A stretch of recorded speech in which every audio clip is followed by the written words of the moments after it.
And in Acts 18, we can see that. He comes to Corinth. He actually started this church with these people. They had never been to other churches before. They'd never heard of the Messiah before. So this was all so new for them.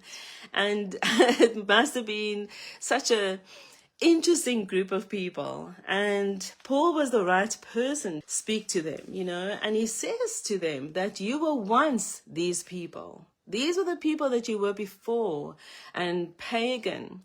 And they even knew the supernatural because they'd experienced it through these pagan gods, even prophecy. They understood that. And that's why it's so important to know how he's explaining it here, Paul, because he was speaking to these people who some of them had come to Christ, but their heads were still the old man, and they were still thinking like they thought as these old creations where God is washing them and causing them to become these new creations. And what is beautiful, and this is what I want to emphasize, is the grace of God is that thing that empowered them. His grace. When the grace of God touches your life, it changes you. It changes the way you think. It changes the way you see things and the way you do things. And so you will never live your life again like you lived it before. But in their thinking, they were still learning.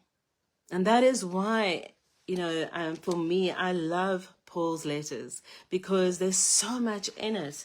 And it's for mature Christians. It's meat for the mature Christians. And that's for you and I. So it doesn't matter about your past or where you come from. But because when the grace of God touches you, it changes you. And it changes your story.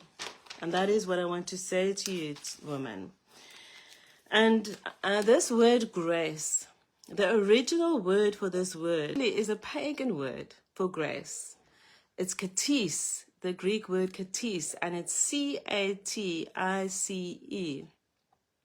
And it actually meant touched by gods. And they used it. They knew this word because it was these gods that they worshipped. And they experienced that it did something more than just the natural.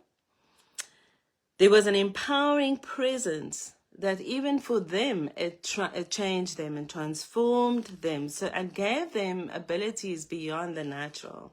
Then now with God, this is the same word. I know there's other words for grace as